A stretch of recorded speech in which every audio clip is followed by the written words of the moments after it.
저는 평생 새벽에 일어났어요. 누구에게 강요받은 것은 아니었습니다. 그냥 그래야 집이 굴러간다고 배웠고, 그래야 문제가 생기지 않는다고 믿었어요. 결혼하고 처음 몇 년은 아이 때문에, 그 다음 몇 년은 시어른 때문에, 그 이후에는 습관 때문에 새벽에 일어났습니다. 알람이 없어도 눈이 떠졌어요. 몸이 먼저 반응했습니다. 그날도 새벽 5시였어요. 창밖은 아직 어두웠지만 제 손은 이미 이불을 걷어내고 있었습니다. 몸이 기억하고 있었어요.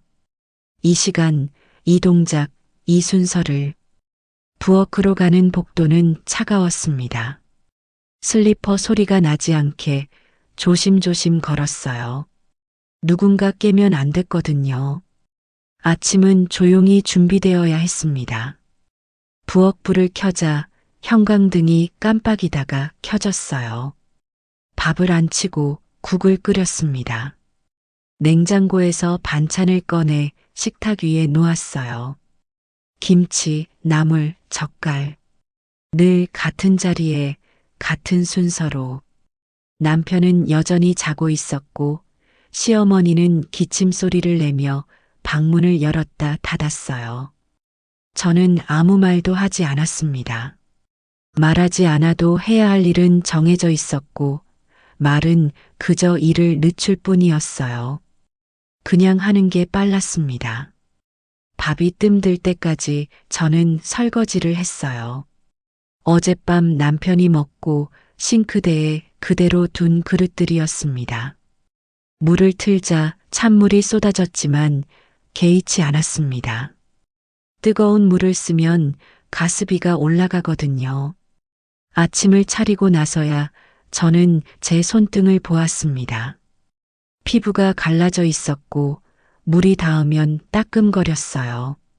몇 년 전부터 생긴 증상이었지만 병원에 간 적은 없었습니다. 주부습진이라는 말을 들을까 봐서였어요. 이상하게도 그 말은 병명이 아니라 제가 받아들여야 할 숙명처럼 느껴졌습니다. 병이면 치료하면 되는데 숙명이면 그냥 견뎌야 하잖아요.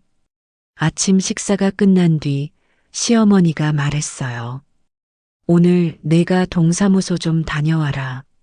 무슨 서류인지 왜 필요한지는 중요하지 않았습니다. 제가 간다는 사실만 정해지면 됐어요. 남편은 신문을 넘기며 말했습니다. 어차피 집에 있잖아. 그 말은 확인이 아니라 결론이었어요. 제가 대답할 필요도 없었습니다. 이미 정해진 일이었으니까요.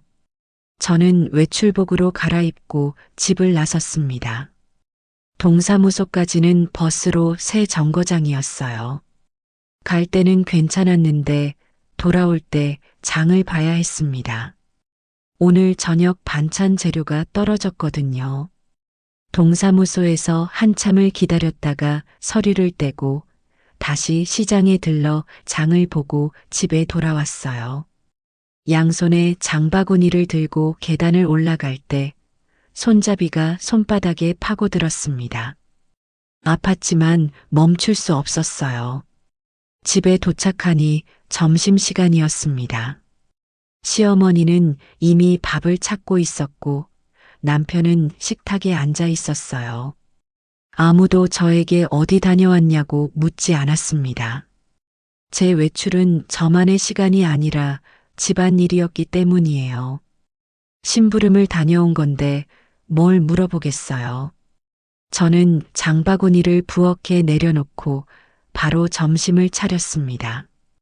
아침에 남은 국을 데우고 반찬을 꺼내 놓았어요. 식사하는 동안 남편이 물었습니다.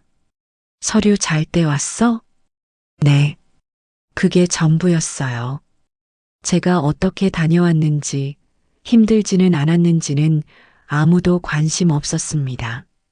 저는 오후에도 서지 않고 움직였습니다. 빨래를 돌리고 반찬을 다듬고 저녁을 미리 준비했어요.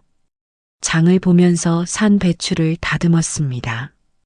김장철이 다가오고 있었거든요. 미리미리 준비해두면 나중에 덜 바쁠 것 같았어요.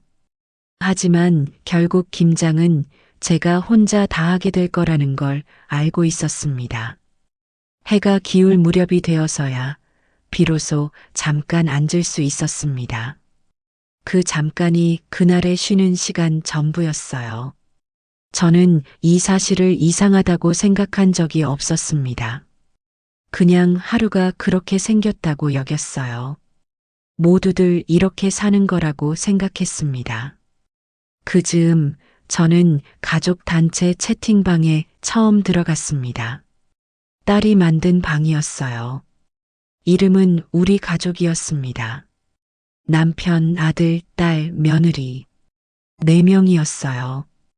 저는 제가 빠져 있다는 걸 들어가고 나서야 알았습니다. 딸에게 조심스럽게 물었어요. 그동안 나는 왜 없었어? 딸은 잠깐 멈칫하더니 말했습니다. 엄마는 카톡을 잘 안 보잖아. 틀린 말은 아니었어요. 하지만 그 채팅방 안에서 집안일 일정이 공유되고 명절 계획이 잡히고 돈 이야기가 오갔다는 걸 나중에 알았습니다. 저는 결과만 전달받았습니다. 항상 그랬듯이 이런 날들이 반복되던 어느 날 저는 통장을 정리하다가 이상한 점을 발견했어요. 남편 명의의 통장에는 매달 일정 금액이 찍혀 있었지만 제 이름으로 된 통장은 거의 사용 흔적이 없었습니다. 마지막 입금 날짜를 봤어요. 3년 전이었습니다. 그것도 제 돈이 아니라 명절에 친정 조카가 보낸 용돈이었어요. 젊을 때 잠깐 다니던 직장에서 받은 퇴직금, 결혼 초반 모아두었던 돈, 시어른 병원비로 대신 내주었던 비용들, 그 모든 것들이 어디로 갔는지 정확히 설명할 수 없었어요. 다만 집이라는 이름으로 다 사라졌을 뿐이었습니다. 저는 처음으로 남편에게 물었어요. 내 통장은 왜 이렇게 비어 있어? 남편은 잠시 당황하더니 말했습니다. 그게 다 집에 들어간 거잖아. 저는 한 번 더 물었어요. 집에 들어간 게 얼마나 되는데? 남편은 짜증을 냈습니다. 그걸 지금 와서 왜 따져? 다 우리 가족이 쓴 거지. 우리 가족. 그 말이 이상하게 들렸어요. 저도 가족인데 왜 제 돈이 우리 가족에 쓰이면 흔적도 없이 사라지는 걸까요? 그 말은 틀리지 않았어요. 하지만 그 집안에 제 자리는 없다는 사실이 그제야 또렷해졌습니다. 저는 그날 밤 오래 앉아 있었어요. 통장 숫자를 들여다보는 게 아니었습니다. 그 숫자들이 사라진 방향을 생각했어요. 아이들 학원비, 시어른 약가, 명절 음식 재료, 집수리 비용.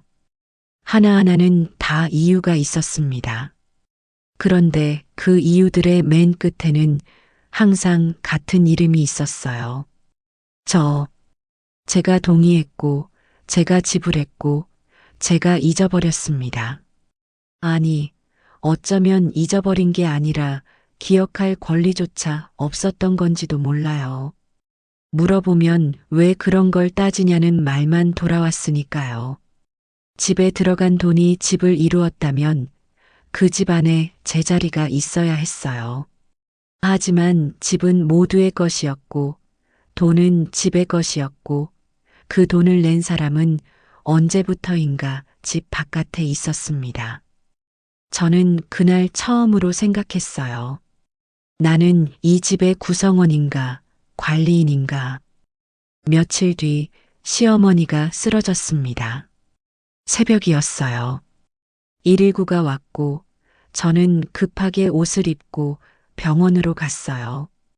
응급실에서 기다리는 동안 남편이 왔습니다. 아들과 딸에게도 연락했어요. 다들 오겠다고 했지만 아침이 되어야 올 수 있다고 했습니다. 출근 준비를 해야 한다고, 아이를 어린이집에 맡겨야 한다고, 남편도 다음날 일찍 출근해야 한다며 수술이 끝나자 바로 들어갔어요. 결국 밤새 병원에 있던 건 저뿐이었어요. 의사는 긴 치료가 필요하다는 말을 했습니다. 입원을 하셔야 한다고, 보호자가 필요하다고 했어요. 보호자는 당연히 저였습니다. 가족들이 모였을 때 간병인 얘기가 나왔습니다. 딸이 먼저 말했어요. 간병인 쓰는 게 어때? 저도 그러고 싶었습니다.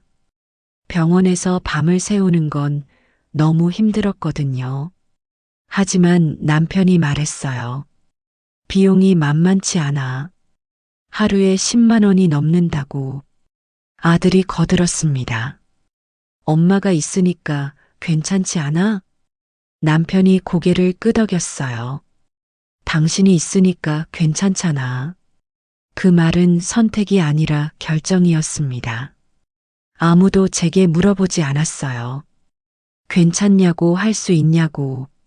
제가 있으니까 당연히 하는 거였습니다. 저는 병원 의자에서 쪽잠을 자며 며칠을 보냈어요. 낮에는 식사를 돕고 밤에는 뒤척임을 확인했습니다. 새벽에 화장실을 데려가고 아침에 약을 챙겼어요.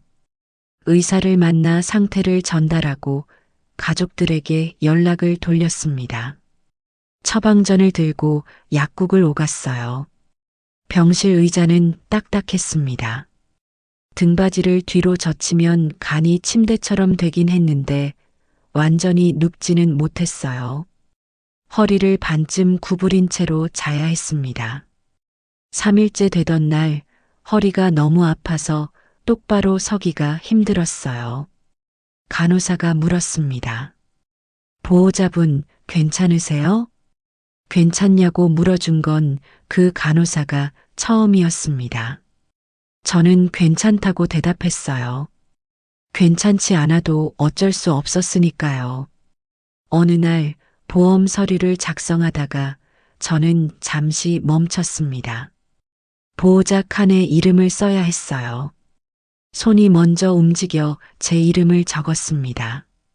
자동으로 생각도 없이 그 이름이 이미 수십 장의 서류에 같은 칸에 적혀 있다는 걸 그제야 깨달았어요. 보호자, 그 단어는 늘 저였습니다.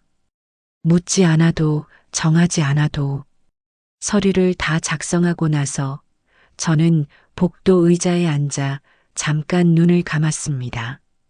그때 옆 병실 보호자 2명이 이야기하는 소리가 들렸어요. 오늘 밤은 내가 있을게. 당신은 집에 가서 쉬어. 아니야, 내가 할게. 당신이 어제 밤샜잖아. 교대를 하고 있었습니다. 서로 배려하며 나눠서 하고 있었어요. 저는 그 대화를 들으며 문득 생각했습니다. 우리 가족은 한 번도 그런 이야기를 한 적이 없었어요. 가족들이 병실에 잠깐 들렀다 갈 때 남기는 말은 늘 같았어요. 고생한다. 그 말은 위로였지만 동시에 계속하라는 말이었습니다. 고생을 인정하면서도 대신하겠다는 말은 한 번도 나오지 않았어요. 오늘은 내가 있을게 같은 말은 없었습니다. 저는 간병을 하면서 이상한 것을 발견했습니다. 제가 그곳에 있는 동안 제 이름을 부르는 사람이 없다는 것이었어요. 시어머니는 저를 이리 와봐 라고 불렀고 남편은 전화해서 거기 어때? 라고 물었고 아이들은 엄마 어떠세요? 라고 문자를 보냈습니다. 저는 모두와 연결되어 있었지만 그 어느 문장에도 제 이름은 없었어요.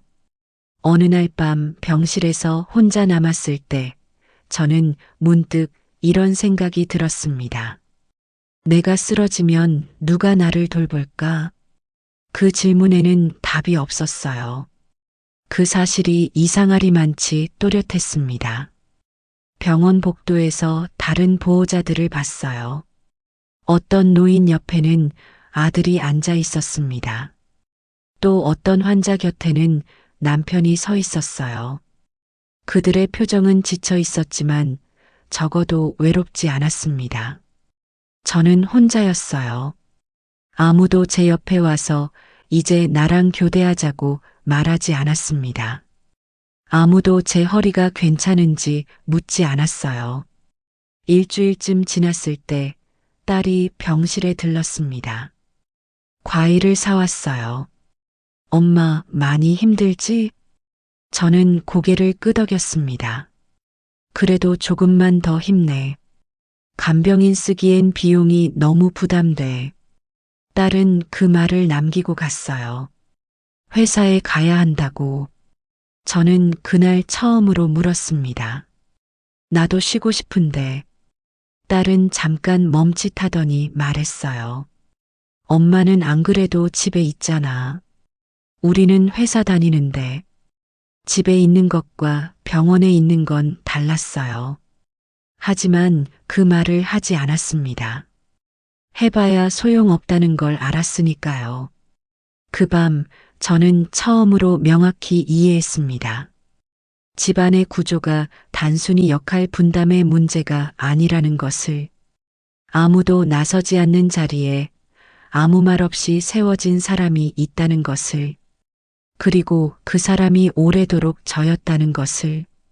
시어머니가 돌아가신 뒤에도 상황은 크게 달라지지 않았어요. 오히려 집안일은 더 늘었고 남편은 제가 더 바빠졌다고 생각하지 않았습니다.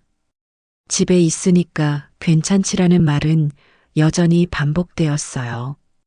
그 말 속에서 제 시간과 노동은 계속 공기처럼 사라졌습니다. 장례를 치르고 나서 잠시 조용해졌어요. 사람들이 돌아가고 음식들이 치워지고 꽃다발이 시들었습니다. 저는 그 정리까지 했어요.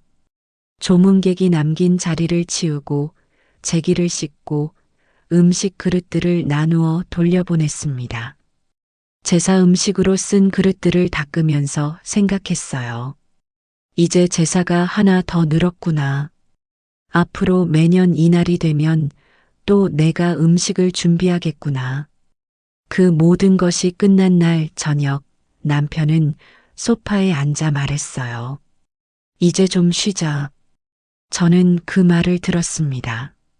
하지만 쉬자는 말이 본인을 향한 것인지 저에게 건네는 위로인지는 알 수 없었어요. 왜냐하면 다음 날 아침에도 저는 새벽 5시에 눈이 떠졌고 부엌 불을 켰고 밥을 안 쳤기 때문입니다. 며칠이 지났을 무렵 이번에는 아들에게서 전화가 왔어요. 엄마, 이번 달 생활비가 좀 부족해. 저는 잠깐 망설였습니다. 얼마나? 30만 원만. 언제까지 갚을 건데? 아들은 잠깐 침묵하더니 말했어요. 엄마 갚는다는 게 좀 그렇지 않아? 가족인데. 가족이니까 안 갚아도 된다는 말이었어요. 그 말 다음에는 딸의 전화가 왔습니다. 엄마, 다음 주 애 좀 봐줄 수 있어? 며칠? 그냥 당분간. 어린이집 시간이 안 맞아서. 당분간이 얼마나 될지는 정해지지 않았어요. 그리고 남편은 주말 친척 모임을 잡았어요. 당연히 음식은 제 몫이었습니다. 간병이 끝난 게 아니라 형태만 달라졌을 뿐이었어요. 저는 그때 알게 되었습니다. 이 구조는 누군가가 만든 것도 누군가가 아기를 가지고 설계한 것도 아니라는 것을, 그냥 오래되었다는 이유만으로 굳어진 것이었어요. 아무도 의심하지 않았고 아무도 바꾸려 하지 않았습니다. 그래서 계속되었어요. 저도 그랬으니까요. 오랫동안 이게 당연하다고 생각했으니까요. 그 사실은 이상하게도 화가 나는 동시에 슬펐습니다. 결정적인 순간은 아주 사소한 계기였어요. 동네 주민센터에서 노인 일자리 안내문을 받았을 때였습니다. 쓰레기통에 버리려다가 문득 눈에 들어온 문구가 있었습니다. 경력 단절 여성 환영. 저는 웃음이 나왔습니다. 단절된 건 경력이 아니라 저 자신이었다는 생각이 들어서였어요. 그 안내문을 며칠 동안 냉장고에 붙여뒀습니다. 지나갈 때마다 봤어요. 어느 날 남편이 물었어요. 그거 왜 붙여놨어? 그냥 더 이상 묻지 않았습니다. 관심 없었으니까요. 일주일쯤 지나서 저는 전화를 걸었습니다. 손이 떨렸어요. 20년 넘게 전화로 일 관련 이야기를 해본 적이 없었거든요. 제 이름으로 뭔가를 신청하는 것도 처음이었습니다. 상담 예약을 잡았어요. 다음 주 화요일 오전 10시. 그날이 되자 긴장됐습니다. 뭘 입어야 할지 몰라서 옷장 앞에 한참 서 있었어요. 결국 제일 깔끔한 옷을 입었습니다.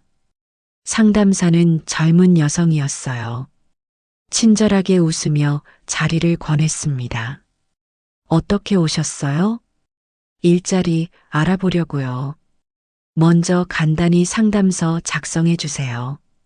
서류를 받았습니다. 이름, 나이, 학력까지는 쉬웠어요. 그런데 경력 칸에서 펜이 멈췄습니다. 경력이라고 부를 수 있는 것이 있는지 스스로도 확신하지 못했기 때문이에요. 잠깐 다녔던 직장은 결혼과 함께 끊겼고 그 이후 20년이 넘는 시간은 어떤 이름도 없이 흘렀습니다. 빈칸으로 남겨뒀어요. 상담사가 서류를 보더니 물었습니다. 경력 칸이 비어 있네요. 그동안 어떤 일들을 해오셨어요? 저는 잠깐 생각했어요. 뭐라고 말해야 할까? 그냥 집에 있었어요. 집에서 어떤 일들을 하셨는데요? 저는 천천히 말을 꺼냈습니다.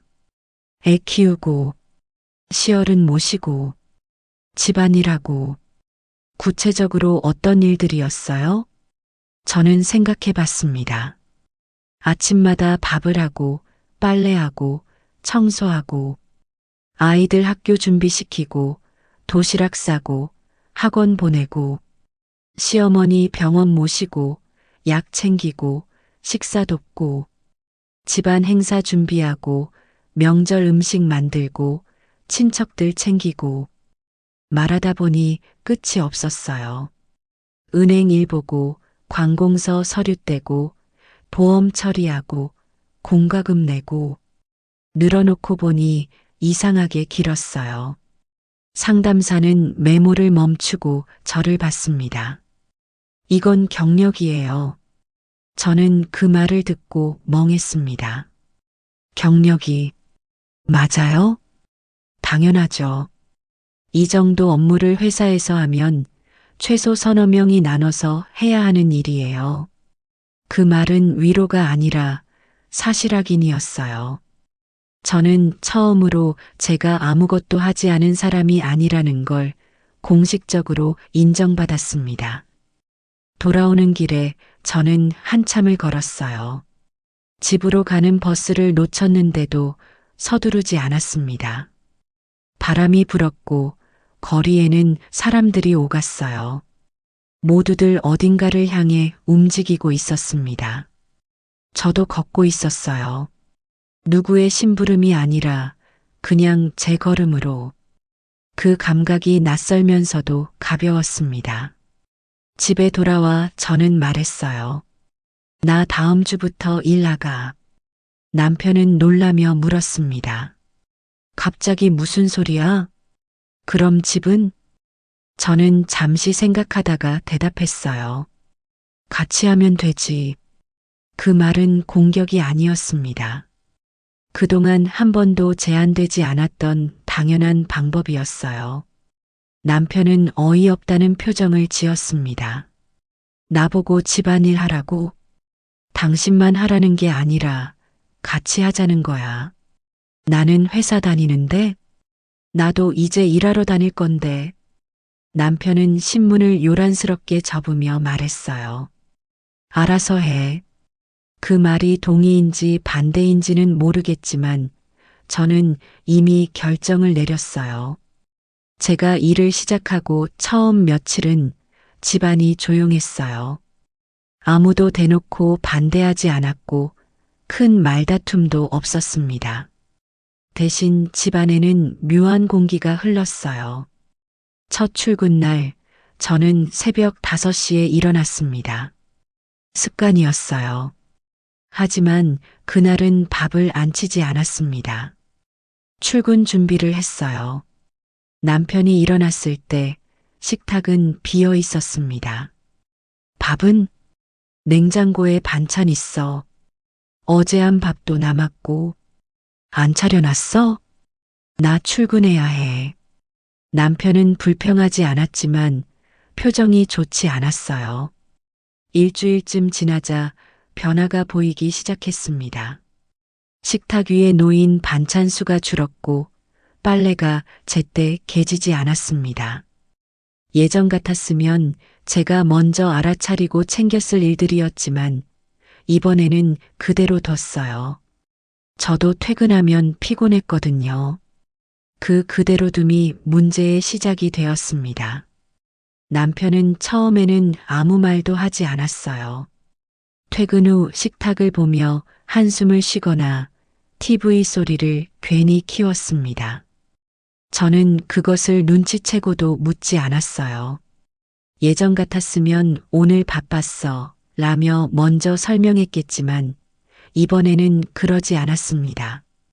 설명은 늘 사과로 이어졌기 때문이에요. 일주일쯤 지났을 때 남편이 말했어요. 요즘 집이 좀 엉망인 것 같아. 저는 잠시 손을 멈추고 그 말을 들었습니다. 예전 같았으면 내가 정리할게 라고 답했을 문장이었어요. 하지만 이번에는 이렇게 말했습니다. 그럼 같이 정리하자. 그 말에 남편은 잠시 말을 잃었어요. 집이 엉망이라고 말하면 당연히 제가 치울 거라 생각했던 표정이었습니다. 내가 언제 정리해? 회사 다니는데. 나도 일 다니는데. 그건 다르잖아. 뭐가 달라? 남편은 대답하지 못했어요. 뭐가 다른지 설명할 수 없었던 거죠. 두 번째 주에는 더 노골적인 일이 생겼어요. 남편의 셔츠가 다려지지 않은 채로 옷장에 걸려 있었고 그는 그걸 입고 나가야 했습니다. 출근하기 전에 저를 째려봤어요. 이거 왜 안 다려놨어? 당신이 다리면 되지. 내가 언제 그런 거 해봤다고. 배우면 돼. 그날 밤 그는 짜증 섞인 목소리로 말했어요. 이런 건 당신이 좀 신경 써주면 안 돼? 저는 조용히 대답했습니다. 나도 이제 일하고 와. 그 말은 변명도 공격도 아니었어요. 다만 사실이었습니다. 그 말 이후 집안의 균형은 잠시 흔들렸어요. 남편은 퇴근 후에도 소파에 앉아 있지 못하고 부엌을 기웃거렸고 시계만 자주 보았습니다. 집이 예전처럼 돌아가지 않는다는 사실이 그를 불안하게 만들었어요. 저는 그 불안을 해결해 주지 않았습니다. 그동안 늘 그래왔지만 이제는 그러지 않기로 했기 때문이에요. 세 번째 주에는 말보다 행동이 바뀌기 시작했습니다. 남편은 처음으로 빨래를 돌렸어요. 색깔이 섞여 옷이 몇 벌 망가졌고 그는 그걸 보며 불평했습니다. 이거 봐, 망가졌잖아. 저는 도와주지 않았어요. 처음엔 다 그래. 그 말만 남겼습니다. 그날 이후 남편은 유튜브로 세탁 방법을 찾아보았어요. 스마트폰을 들고 빨래 방법을 검색하는 모습이 낯설었습니다. 집안의 어수선함은 단순한 불편이 아니었습니다. 그건 오랫동안 한 사람에게 몰려있던 책임이 흩어지는 과정에서 생기는 마찰이었어요. 저는 그걸 알았습니다. 그래서 다시 주워 담지 않았어요. 누군가는 불편해졌고 누군가는 배워야 했습니다. 네 번째 주쯤 되었을 때 남편이 말했어요. 너 요즘 너무 변한 것 같아.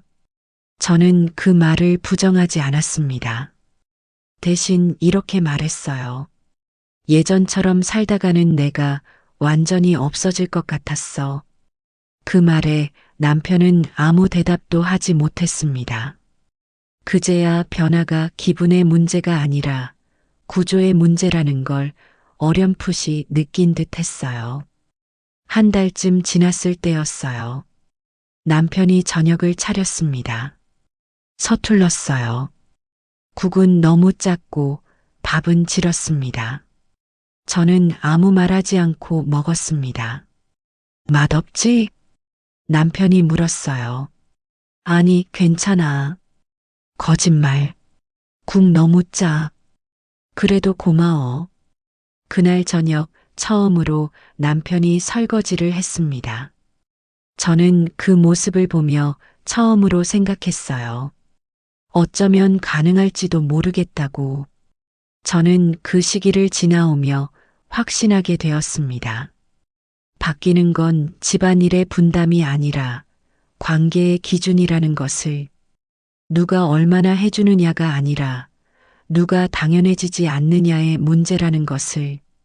제가 일을 시작한 지 2달쯤 되었을 무렵이었어요. 집은 여전히 완전히 정리되지 않았고 냉장고에는 반찬이 김치뿐이었습니다. 그 변화는 작았지만 집안의 질서를 정확히 건드리고 있었어요. 그 질서를 가장 먼저 불편해한 건 남편이었고 가장 노골적으로 드러낸 건 자식들이었습니다. 어느 주말 아이들이 집에 모였어요. 평소보다 일찍, 그리고 예고 없이. 저는 그날 출근을 마치고 돌아와 있었고 잠시 쉬고 싶었어요. 하지만 거실에 모인 가족들의 표정이 심상치 않았습니다. 남편이 먼저 입을 열었어요. 요즘 집이 좀 달라졌지? 그 말은 질문이 아니라 분위기를 여는 신호였습니다. 딸이 바로 이어받았어요. 엄마, 아빠가 요즘 많이 힘들어해. 그 말은 걱정처럼 들렸지만 방향은 분명히 저를 향하고 있었습니다. 무슨 일로 힘들어하는데? 집안일도 해야 하고 밥도 차려 먹어야 하고 엄마가 안 해주니까. 저는 잠시 숨을 고르고 말했어요. 나도 일하러 다니잖아. 아들은 한숨을 쉬며 말했어요. 엄마가 일 나가는 건 좋은데 집이 너무 엉망이야. 냉장고 보니까 반찬도 별로 없고. 저는 그 말을 들으며 문득 깨달았습니다. 이건 대화가 아니라 조율이었어요. 이미 결론은 나 있었고 저는 설득되어야 할 대상이었습니다. 그날 처음 나온 요구는 손주 이야기였어요. 다음 달부터 어린이집 시간이 안 맞아서. 딸은 미리 준비해 온 것처럼 말했습니다. 엄마가 조금만 봐주면 좋겠어. 조금만이라는 말은 늘 그랬듯 기간이 없었어요. 한두 시간이 매일이 되고 한두 달이 1년이 되는 걸 알고 있었습니다. 저는 조심스럽게 말했습니다. 나도 이제 일하고 있어서 힘들어. 그러자 바로 돌아온 말이 있었어요. 그래도 엄마잖아. 그 말은 칼처럼 정확했습니다. 엄마라는 말 하나로 제 시간은 다시 내어줘야 했어요. 제 일정은 중요하지 않았습니다. 남편은 그 말을 거들었습니다. 우리가 우리만 좋자고 일해? 당신도 일하는 것보다 손주 보는 게 훨씬 편할 거 아니야. 저는 하도 어이가 없어서 말문이 막혔어요. 그래서 아무런 대꾸도 하지 못했습니다. 며칠 뒤에는 돈 얘기가 나왔어요. 아들이 전화를 걸어왔습니다. 엄마, 이번 달에 좀 도와줄 수 있어? 이유는 길었어요. 생활비, 대출, 갑작스러운 지출. 선뜻 대답을 안 하자 아들이 바로 이어서 말했어요. 30만 원만. 다음 달에 갚을게. 확실해? 너 지난번에 빌려간 돈도 아직 안 갚았잖아. 그 질문에 아들은 짜증을 냈어요. 엄마, 왜 그렇게 따져? 가족인데. 가족이니까 물어보는 거야. 언제 갚을 건지 알아야 내가 계획을 세우지. 예전엔 안 그랬잖아. 그 말 속에는 분명한 메시지가 있었습니다. 엄마 돈은 질문 없이 나와야 한다는 생각. 그날 저녁 남편은 저에게 말했어요. 애들한테 너무 각박하게 굴지 마. 저는 그 말을 들으며 마음 한쪽이 무너지는 걸 느꼈습니다. 각박한 건 내가 아니라 그동안 너무 당연하게 여겨졌던 구조라는 걸 그는 보지 못하고 있었어요. 저는 조용히 말했습니다. 오히려 그동안 나한테 너무들 각박했던 건 생각 안 해? 남편은 대답하지 않았어요. 결정적인 사건은 그 다음 주에 벌어졌습니다. 시어머니 제사 이야기였어요. 준비는 당연히 제 몫으로 돌아왔습니다. 저는 말했어요. 이번엔 간단하게 하자. 엄마, 무슨 소리야? 제사를 간단하게 해? 음식을 간단하게 하자는 거야. 나도 일하니까. 그 말에 남편은 얼굴이 굳었습니다. 그게 무슨 말이야? 제사 음식을 대충 하겠다고? 대충이 아니라 간단하게. 필요한 것만 하자는 거지. 아들도 끼어들었어요. 엄마, 아무리 그래도 할머니 제사인데 너무한 거 아니야? 할머니가 얼마나 섭섭해 하시겠어. 그 순간 저는 확실히 보았습니다. 남편도 자식들도 제 편이 아니었어요. 그저 예전처럼 편하게 살고 싶은 사람들이었습니다. 그날 밤 저는 혼자 방에 앉아 오래 생각했습니다. 서운했어요. 배신감도 들었습니다. 하지만 그보다 더 선명한 감정이 하나 있었어요. 아, 내가 여기서 다시 물러나면 이건 끝이 없겠구나. 지금 흔들리는 건 관계가 아니라 제가 지켜온 마지막 선이라는 걸 알았습니다. 다음 날 저는 가족들을 다시 불렀어요. 손이 떨렸습니다. 이런 이야기를 꺼내본 적이 없었거든요. 평생 순응하며 살았는데 이제 안 된다고 말해야 했어요. 목소리는 떨렸지만 말은 분명했습니다. 나는 이제 예전처럼 못해. 손주도, 돈도, 집안일도. 이유는 길게 설명하지 않았어요. 대신 이렇게 말했습니다. 그동안 내가 해온 것들은 선택이 아니라 당연한 걸로 취급됐어. 나는 그걸 더는 못 받아들여. 딸은 울먹이며 말했습니다. 엄마가 너무 변했어. 예전의 엄마가 아니야. 그래, 변했어. 변해야 했어. 예전에 나는 계속 사라지고 있었으니까. 아들은 고개를 저었어요.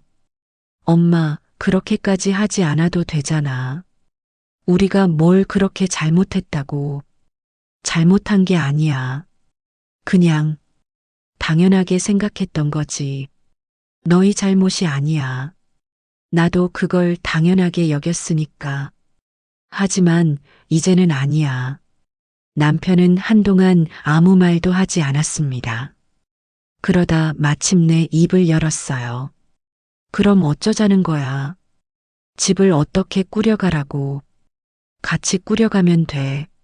나 혼자 한 게 아니었어야 했던 것처럼. 저는 그 반응들을 모두 받아냈어요. 변했다는 말, 서운하다는 말, 이해 못하겠다는 표정. 그 모든 것을 견디면서도 한 가지만은 하지 않았습니다. 다시 돌아가는 것. 그날 저녁 저는 방 안에 혼자 앉아 창밖을 보았어요. 어두웠고 바람이 약간 불었습니다. 눈물이 났어요. 제가 여기까지 오는데 이렇게 오랜 시간이 걸렸다는 게 서러웠습니다. 하지만 무너지지 않았어요. 그 눈물은 후회의 눈물이 아니라 오래 참아왔던 것들이 터져 나오는 거였습니다. 밤에 딸에게서 문자가 왔어요. 엄마, 나도 서운해. 그래도 엄마니까 이해하려고 노력할게. 짧은 문자였지만 저는 그걸 오래 보고 있었습니다. 며칠 동안 집안은 냉랭했어요. 하지만 시간이 지나자 작은 변화가 생겼습니다. 딸은 결국 아이 돌봄을 다른 방법으로 해결했어요. 돌봄 선생님을 구했습니다. 비용이 많이 들어도 엄마한테 부탁하는 것보다 나을 것 같아. 그 말이 서운했지만 동시에 다행이었어요. 제 시간을 지킬 수 있게 됐으니까. 아들은 돈 얘기를 꺼내지 않았습니다. 한 달 뒤에 조용히 30만 원을 계좌로 보냈어요. 문자 한 줄이 왔습니다. 엄마, 송금했어요. 늦어서 미안해요. 남편은 여전히 불편해했지만 더 이상 명령하듯 말하지는 못했어요. 제사는 결국 외부에서 주문했습니다. 불평하긴 했지만 직접 음식을 준비할 자신들은 없었거든요. 제가 움직이지 않자 모두가 각자의 방법을 찾기 시작한 것입니다. 저는 그때 확신했어요. 제가 무너지지 않으면 다른 길이 생긴다는 걸. 제 통장에는 처음으로 정기적인 수입이 찍히기 시작했어요. 금액은 크지 않았습니다. 하지만 저에게 그 돈은 단순한 숫자가 아니었습니다. 새로운 삶의 방향이었어요. 제가 어디로 가고 있는지를 보여주는 증거였습니다. 집에 와서 남편에게 말했습니다. 월급 받았어. 얼마나 받았는데? 80만 원. 남편은 잠깐 생각하더니 말했어요. 그거 집에 넣으면 되겠네. 생활비에 보태고. 저는 고개를 저었습니다. 아니, 내 돈이야. 무슨 소리야? 가족인데 당연히 같이 써야지. 당신 월급도 다 집에 넣어? 남편은 말문이 막혔어요. 당연히 아니었으니까요. 남편은 매달 일정 금액만 생활비로 주고 나머지는 자기 통장에 두고 있었습니다. 그건 다르잖아. 뭐가 달라? 나도 일해서 번 돈인데. 그날 이후로 제 월급은 제 통장에 그대로 있었어요. 아무도 건드리지 못했습니다. 이 돈은 누구 허락도 필요 없이 제 마음대로 쓸 수 있는 거였어요. 저는 그 돈으로 처음으로 저를 위한 걸 샀습니다. 예전부터 갖고 싶었던 편한 운동화였어요. 가족 누구의 것도 아닌 오롯이 나의 것. 계산을 하면서 이상하게 가슴이 두근거렸습니다. 죄책감인가 싶었는데 아니었어요. 나를 위해 뭔가를 고르는 게 낯설어서였습니다. 집에 돌아와 운동화를 신어봤어요. 발에 딱 맞았습니다. 거울을 봤어요. 새 운동화를 신은 제 발이 낯설었습니다. 언제나 낡은 신발을 신고 있었거든요. 새 신발은 항상 남편 것, 아이들 것이었어요. 이 소소한 행복이 이상하게 오래 마음에 남았어요. 저는 여전히 가족과 함께 삽니다. 하지만 이제는 집안에서 투명한 사람이 아니에요. 누군가 대신 해주길 기대하지 않고 대신 제 몫을 명확히 합니다. 무엇을 할 수 있고 무엇을 할 수 없는지, 언제까지 도울 수 있고 어디서부터는 각자의 몫인지, 그 경계를 말로 해요. 예전처럼 암묵적으로 넘어가지 않습니다. 어느 날 딸이 전화를 했어요. 엄마, 다음 주말에 집에 갈게. 아이 데리고. 그래, 와라. 엄마, 저녁은 뭐 먹을까? 예전 같았으면 제가 알아서 준비했을 거예요. 뭐 먹고 싶은데? 엄마가 해주는 거 다 좋아. 나도 주말엔 좀 쉬고 싶어서 같이 시켜 먹을까? 잠깐 침묵이 흘렀어요. 아, 그래. 그럼 내가 치킨 시킬게. 그래, 고마워. 전화를 끊고 나서 생각했어요. 이렇게 간단한 일이었구나. 제가 바뀌자 집안 식구들도 바뀔 수밖에 없었어요. 남편은 여전히 서툴지만 혼자 밥을 차리는 날이 생겼습니다. 어느 날 저녁 제가 늦게 퇴근했어요. 집에 들어서는데 밥 냄새가 났습니다. 왔어? 남편이 부엌에서 나왔어요. 밥 했어? 국은 못 끓이고 찌개만 했는데 식탁을 봤습니다. 서툴렀지만 차려져 있었어요. 고마워. 맛없을걸? 괜찮아. 우리는 같이 저녁을 먹었습니다. 맛은 별로였지만 기분은 좋았어요. 딸은 더 이상 엄마가 해주면 되잖아. 라는 말을 함부로 하지 않아요. 어느 날 딸이 말했습니다. 엄마, 나도 이제 알겠어. 내가 너무 당연하게 생각했던 것 같아. 괜찮아. 미안해. 미안하다고 할 필요 없어. 그냥 앞으로 달라지면 돼. 딸은 고개를 끄덕였어요. 아들은 돈이 필요할 때 먼저 해결책을 찾고 정말 필요할 때만 조심스럽게 묻습니다. 그 조심스러움이 예전과 달랐어요. 엄마, 이번에 정말 급해서 그러는데. 얼마나? 50만 원.